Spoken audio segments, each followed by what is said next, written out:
So with the nuclear history of ecology and restoration ecology, so that was purposefully obfuscated by the government. Eugene and Tom Odom had a famous paper on coral symbiosis that they did at Eniwetok Atoll in the 1950s.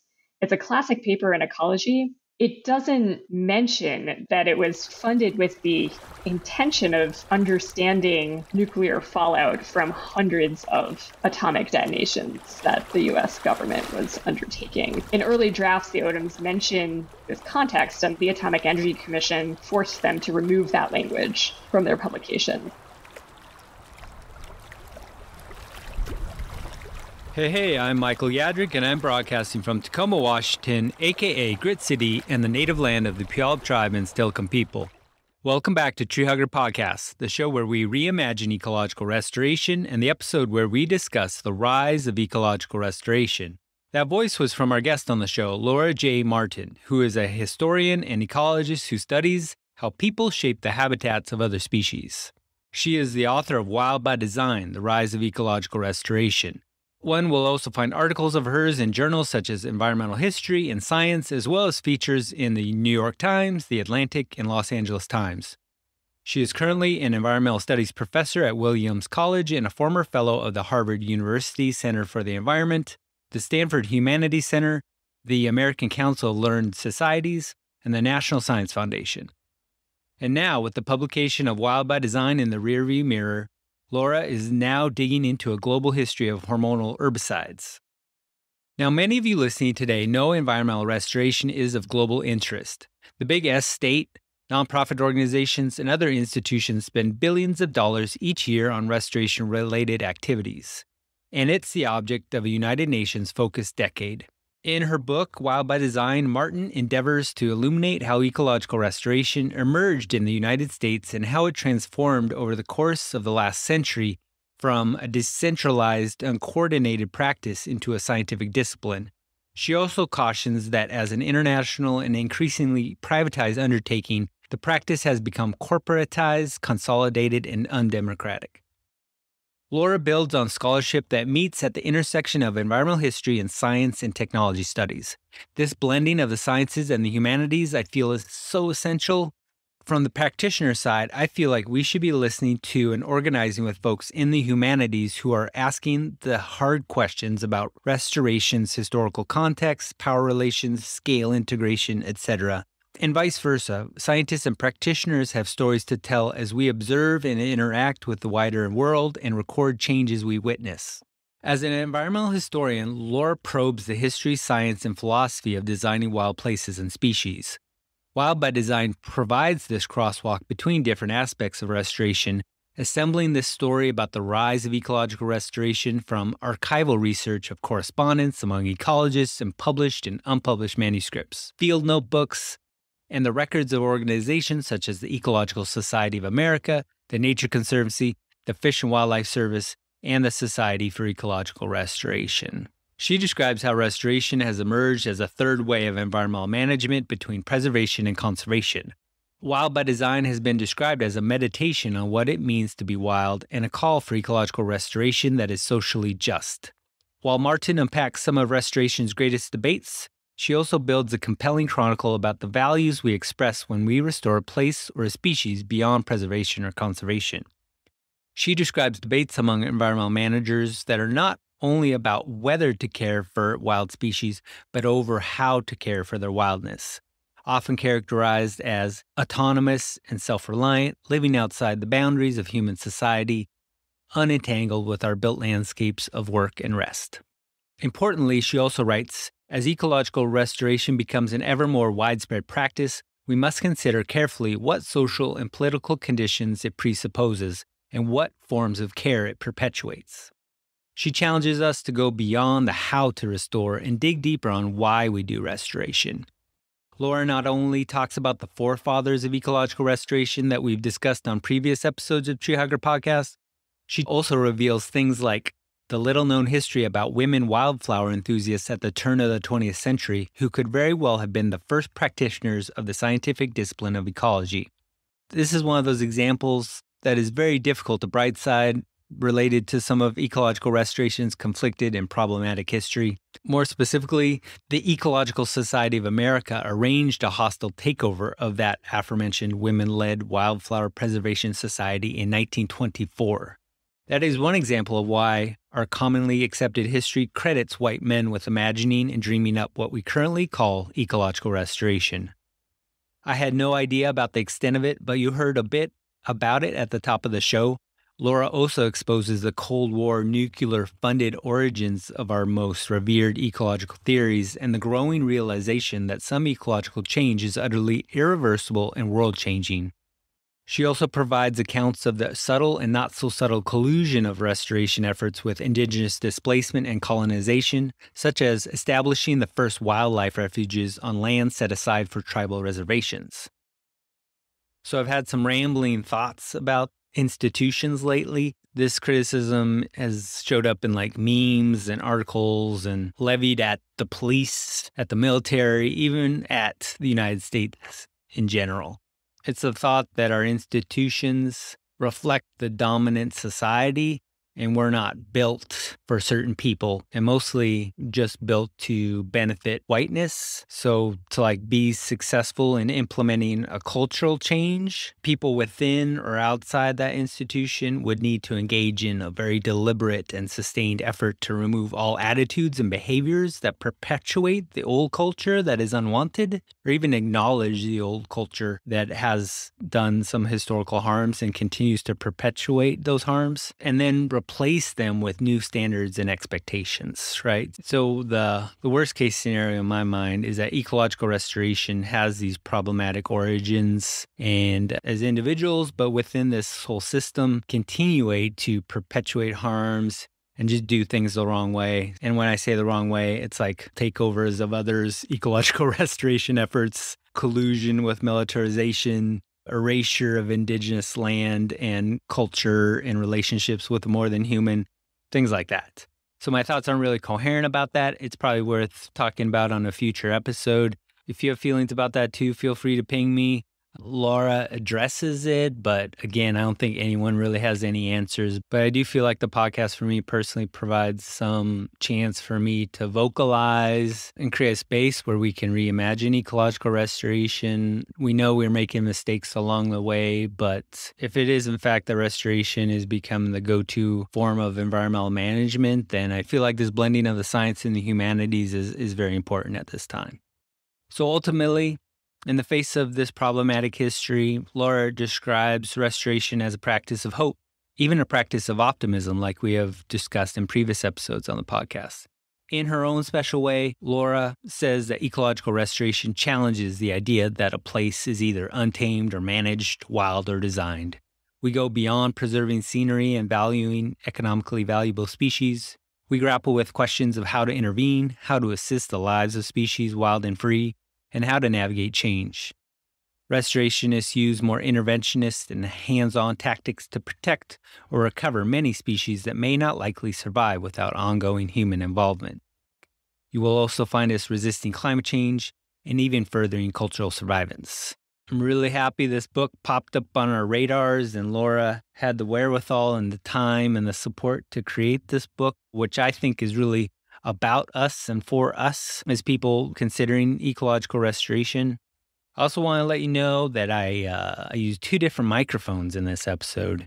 So you're not just hearing things, you do hear a change in my voice from the front end of the show to the back half.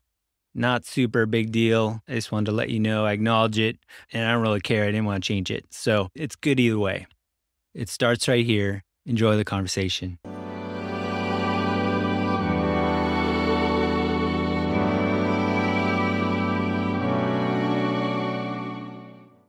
I'm Laura Martin. I'm an assistant professor of environmental studies at Williams College and the author of the new book, Wild by Design, The Rise of Ecological Restoration. Woohoo! Congratulations on the book. I like the cover, honestly. I don't know if that took a lot of thought.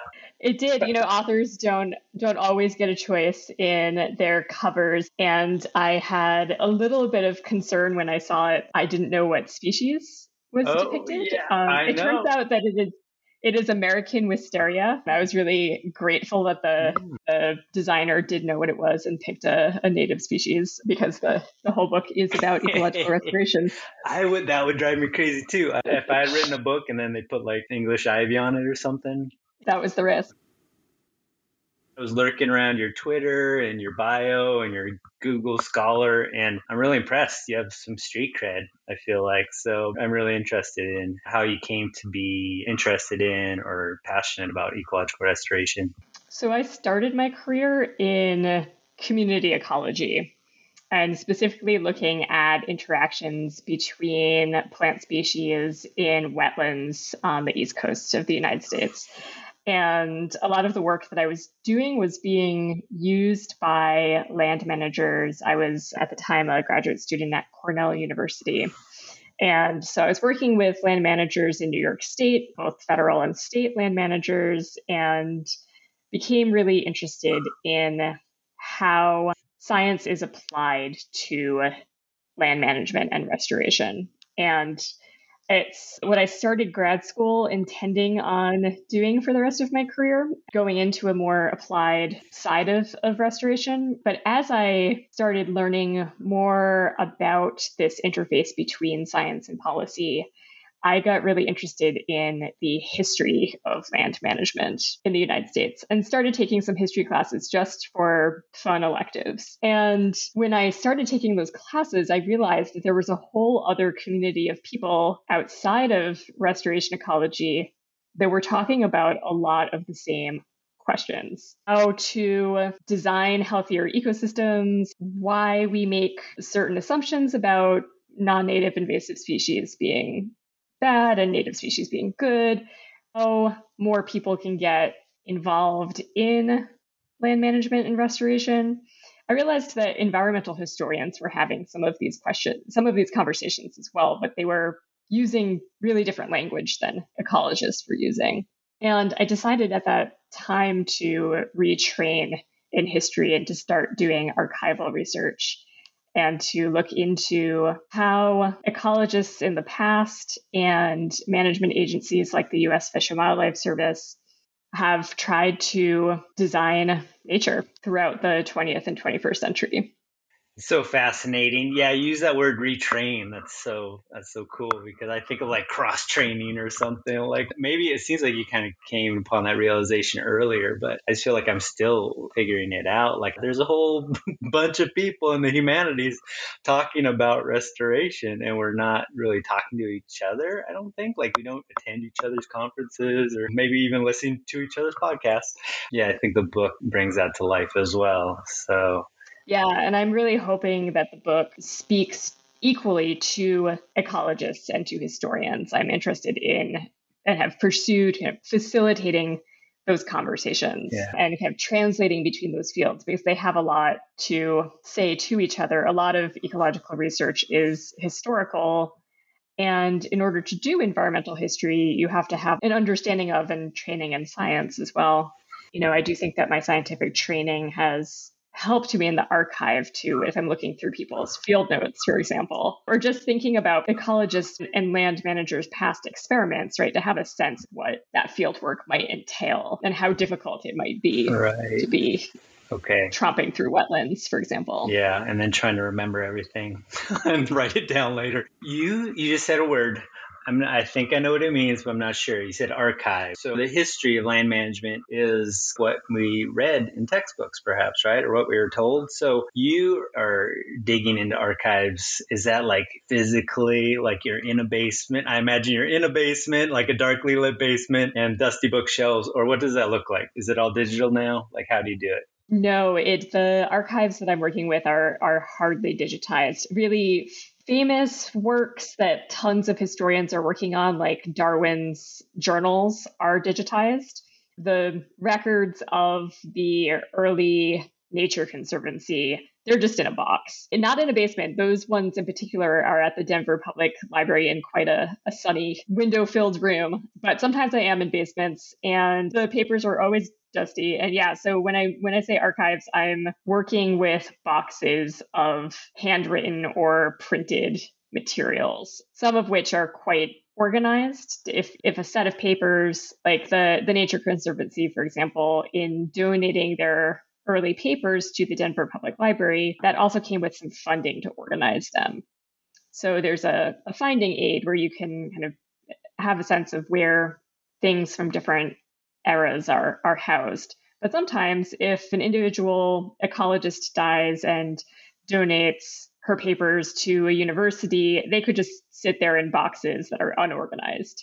Archival research is very much trying to unpuzzle a mystery and think about how different documents that you encounter in these boxes connect to one another and connect to what you've seen at other libraries. And I do think of it as field work. It's a different type of field work. I don't get to be outside anymore in my research, and that's a bummer. But I do think I'm looking at really interesting material. And the thing about ecological restoration that I think explains why so few historians have worked on it is that there's not one centralized archive for restoration. It's not like if you're writing a book about the history of the National Park Service, you could go to the National Archives and look at all of the materials that the National Park Service has collected over its history. For ecological restoration, there's not a federal agency of restoration. And so there's not one central place that you can go to learn about its history.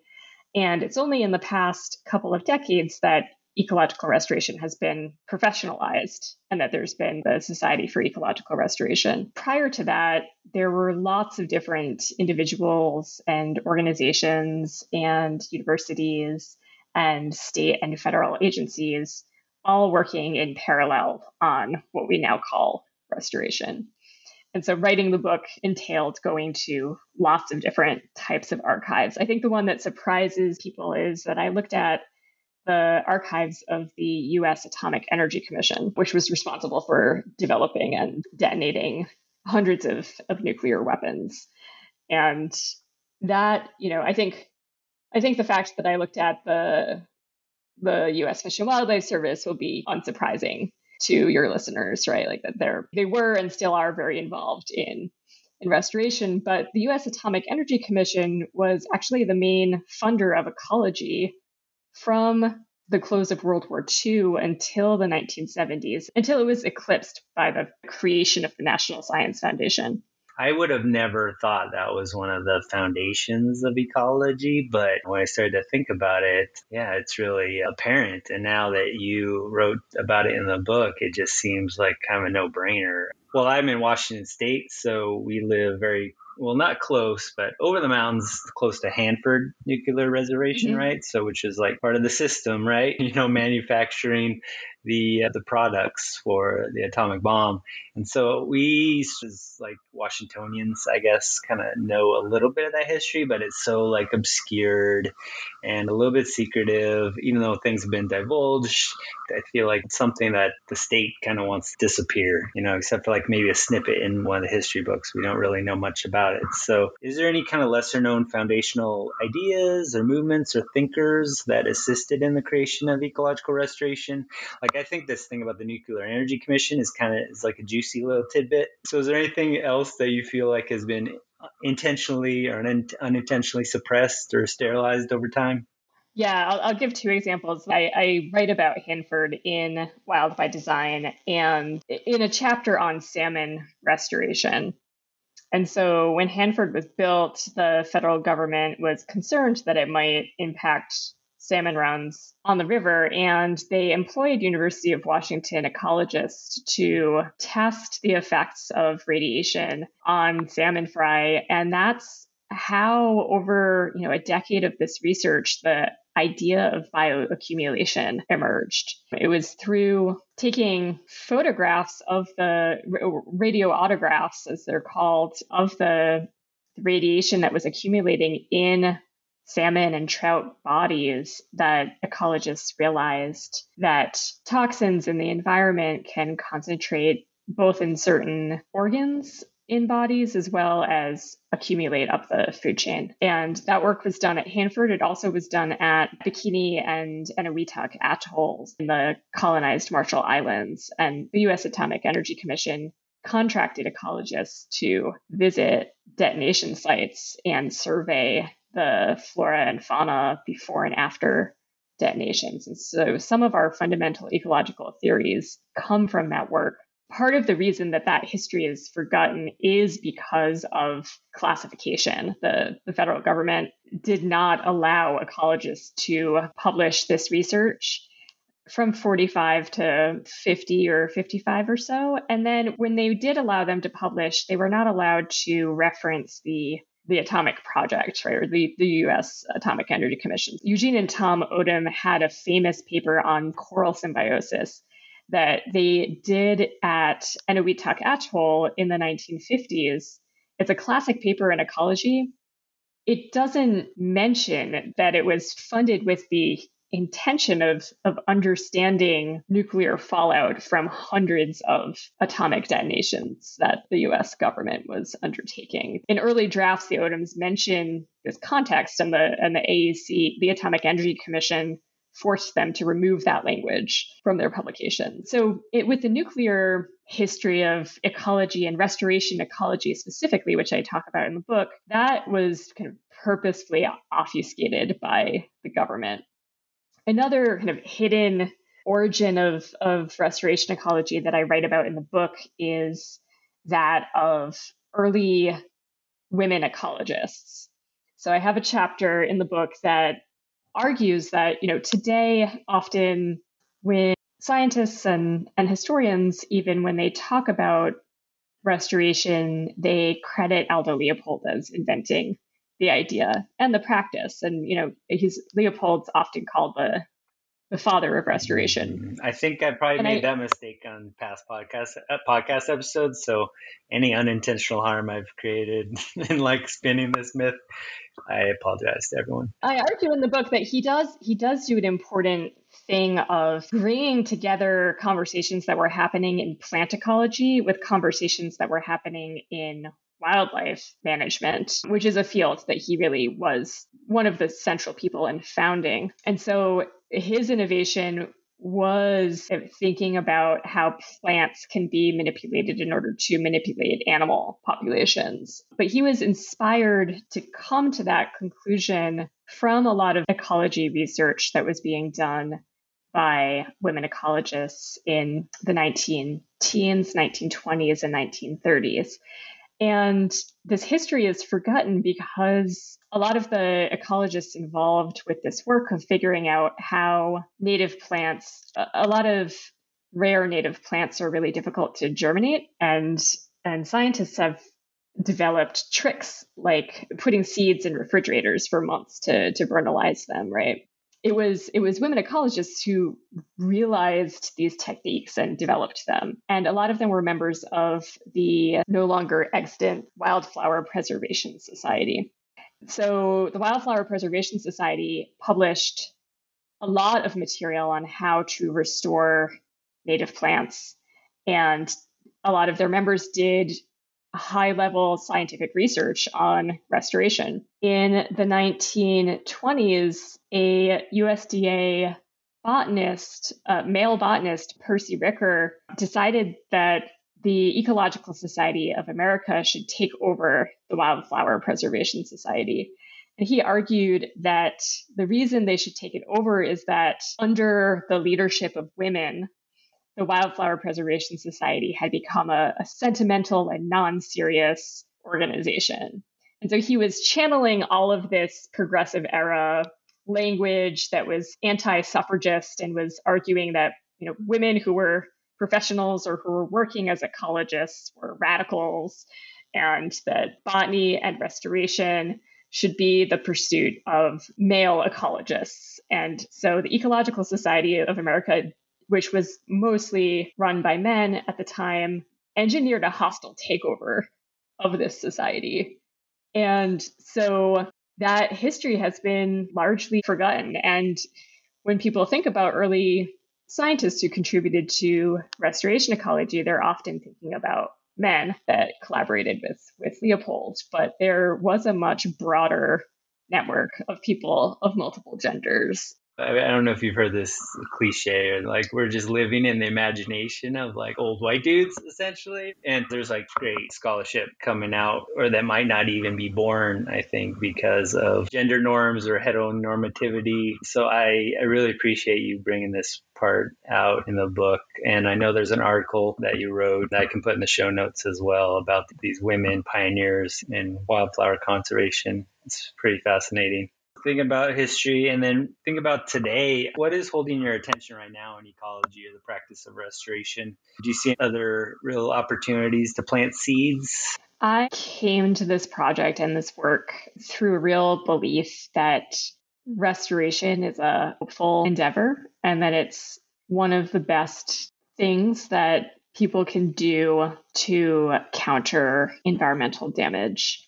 I think there's a certain brand of environmentalism that's very misanthropic and that argues that people are the problem or overpopulation is the problem and kind of lumps everyone together rather than calling out specific individuals, companies, corporations, governments that make decisions to harm the environment and that disproportionately control the environment.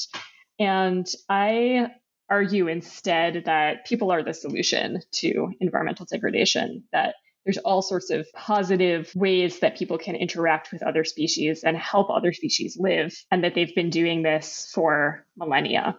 And so I turn to restoration as a hopeful practice and one that both individuals and communities of people can do together. In telling the history of restoration, I'm going to walk that back a moment and say that there's a lot of examples of real injustice that has occurred in the name of restoration. And one example that I begin the book with is the example of early bison restoration. A lot of people have heard the history of how bison extirpation was an intentional policy of the US federal government in the 19th century, that a lot of politicians believed that the way to colonize the United States for white settlers was to destroy native sovereignty by destroying bison populations. And so when we think about restoration, we really need to think about who's deciding where restoration is done and who's deciding how restoration is done.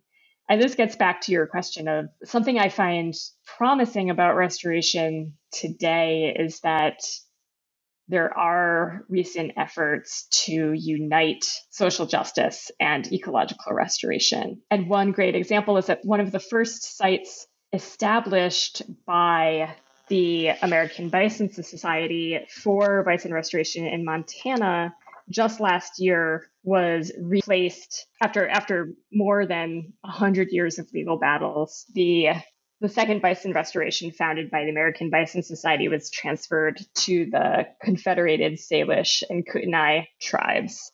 And that was in winter 2021. And they are now working in collaboration with the Fish and Wildlife Service to manage the bison herds on the land that has now been returned to their governments. And there are other examples as well where power is being given to local communities and to indigenous communities to design restoration and enact restoration. That's a great example of, that bison project being turned over to the tribes. That was great. I did see that at the end of last year, and I don't think many people know about that. That's a great example. That's like a good response to ecological loss, more holistic, justice-centered. It's beautiful. You're a professor, right? You have students. When you think of like some of your students, what I guess keeps them grounded or inspired? Do they feel like they have agency, or do they feel like they have big expectations to live up to? Or are they angry? I'm sure it's like all the above. Yeah, my students are, I would say, disheartened more than angry, and they don't feel that they have political agency or the ability to change the world. And that's such a, I think, stark contrast to my generation, the kind of millennial generation who was taught, you can change the world, you can save the rainforest. That message is no longer taught. And instead, the lesson that I think is often taught in secondary school, right, is that like, it's the end of the world. climate change has already happened. Our political life is fragmented and falling apart. So I've really changed how I teach in realizing where students are right now in terms of climate despair and not feeling that they have agency. I'm in the environmental studies department at Williams College, and I teach the introductory environmental studies, introduction to nature and society. And I used to teach it by teaching about a different environmental crisis every week. And the whole class was crisis after crisis. I'm like, here's 14 crises. And after a couple of years of teaching it that way, I realized I was just making students feel further disempowered. And I have totally changed how I teach the course. And I now focus the course on environmental solutions. And I teach 14 weeks of environmental solutions. And I think it's still important to emphasize that we haven't found solutions to lots of ongoing and horrible crises in the world, but the students already know that. Like, they're coming in already knowing that the world, both the human social world and the non-human world, are in crisis, right? Like, I don't actually have to teach them that. What I can offer is introducing them to all of the activists and professionals and researchers in the world that are trying to address these problems and trying to solve them. And my goal in teaching is to get them kind of thinking a bit beyond. I think my students in particular come in thinking the political system's broken, maybe the market is a solution. And so I find that our students are really drawn towards market-based ecosystem services, sort of putting a dollar sign on nature, those sorts of market carbon offsets, market solutions. And I try to move them to think broader than that and to think also about cultural change and political change, and to really think about the role of government in environmental stewardship. The students in my classroom will have really different opinions on what they think government should look like, but at least the conversation is happening, and they're learning about laws and regulations that have meaningfully slowed environmental degradation. Wow. It's not what I totally expected you to say, but not totally surprising, but not totally discombobulating. I think that is a good example, like to show that like there are people making a difference. And, you know, sometimes I think like small is all, you know, I guess you have to model it from the grassroots. That's good. I'm glad you gave me that little temperature reading because I don't know, maybe I'm naive. I really haven't like invited too many younger people on, you know, it's generally been like PhDs and, you know, like people like you. That's something to dig into in the future. Yeah. And I do think that the pendulum might swing the other way. I hope that it does. You know, there are a lot of recent books out too, thinking about climate optimism and assembling environmental heroes, as you said. I think the other thing is too, and there's a question I wanted to ask you next, is just like optimism is one thing, but obviously like reality is like in your face. So I hear you're working on a project related to the global history of herbicides, which I feel like can potentially causes you some distress studying this issue, but maybe it isn't, but just what you do to take care of yourself given all this ecological loss that we're facing. Yeah, that's a great question. It is the case that my current book project, now that Wild by Design is out, I'm working on a book on the history of a specific class of herbicides called auxinic herbicides. And the most famous auxinic herbicides are 2,4-D and 2,4,5-T, which are the components of Agent Orange.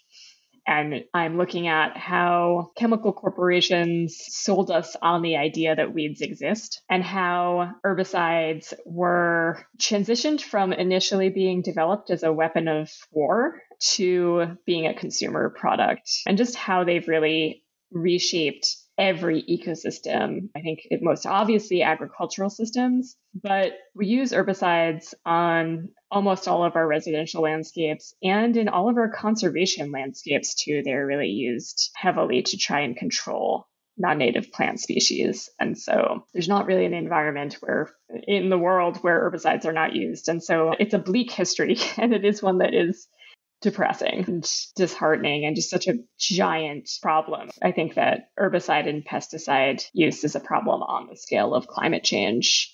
One thing that I do to cheer myself up is to garden, and to garden without herbicides. I'm a big gardener. I live in southern Vermont, and I garden both vegetables and flowers. And another thing that I did just today, and I was doing some research on the book this morning and then stopped to bake a strawberry rhubarb pie. That's awesome. That sounds good to me. What's coming up right now? Is rhubarb up in the garden right now? Is it rhubarb from your place? Yeah, there's a ton of rhubarb. The rhubarb has been up for a while, just starting to get the first flowers on the tomato plants.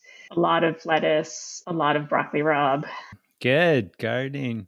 Yeah, I think about herbicides a lot too. As I renegotiate my relationship with weeds, it goes like even further back than the herbicides. Again, another episode I thought about doing, but I've not yet. So maybe we can have you back on later on to talk about. I mean, that's like part and parcel of my job, and I will take responsibility for like increasing the use in a program of my day job for sure, and becoming very effective and efficient in eradicating weeds. But then to a certain extent, creating other problems or other weeds that we don't necessarily know how to get rid of.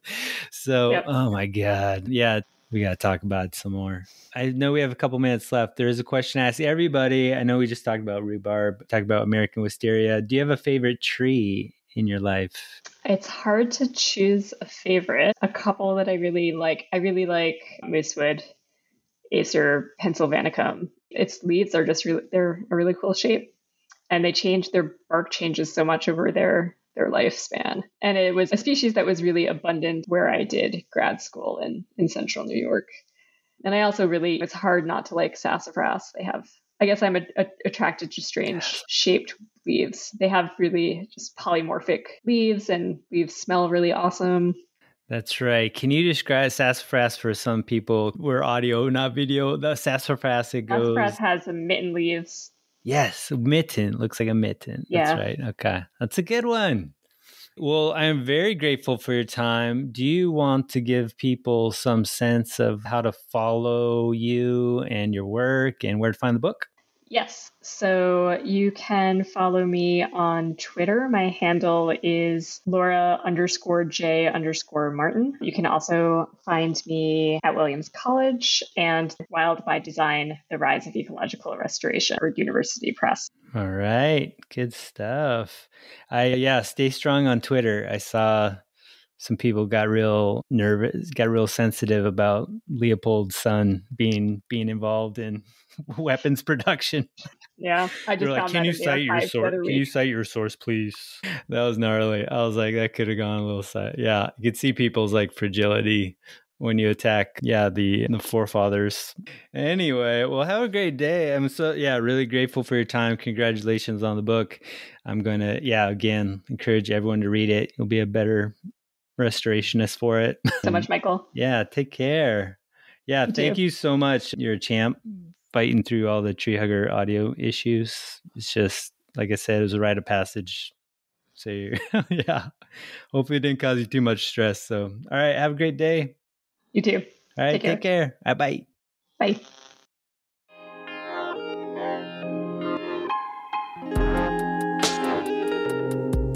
Thanks for joining me again for another episode of Tree Hugger Podcast. I'm Michael Yadrick. Please check the show description for information about Laura J. Martin, or you can find out more about her at her website, ljanemartin.com. I think you all know that this show is Michael-powered, but it's also community-powered. So word of mouth is one of the best ways to communicate across the community what you enjoy listening to. I'm totally independent, and you can donate to help cover the small overhead costs for the show. You can find me at the mobile payment services, PayPal, Venmo, at myadrick, or Cash App. My handle is Michael Yadrick Jr. Next up on Tree Hugger Podcast, I bring you a discussion with Linnea Luupula. Linnea is a doctoral student working on environmental philosophy at the University of Helsinki, Finland. Her PhD thesis titled Degraded, Damaged, and Destroyed, a conceptual analysis of ecological restoration and its ethical implications, is due out soon. Her personal blog came up on my radars a while back. Linea's thesis is a philosophical analysis of ecological restoration, trying to understand what ecological restoration really is and mapping any inconsistencies and shortcomings of the concept. Linea also explores whether humanity can be considered having an obligation to restore the damage it has caused to nature as she aims to build a normative framework for ecological restoration. Here's a clip of that discussion. There's a lot of different ways of understanding nature. For example, John Stuart Mill had 2 different kind of definitions for nature. I think Aristotle had 7 or 8 different definitions for nature. So we have a lot of different ways of conceptualizing what this something called nature is. And I think we need to be quite careful which type we are referencing when we talk about nature. And I don't see this kind of strict duality between humans and nature, but I think also there's this kind of respecting the otherness of nature is also valuable. Sometimes it depends on the context, of course, but I think there are places maybe where it's better that humans maybe don't belong always. The archive of this episode also lives online at treehuggerpod.com.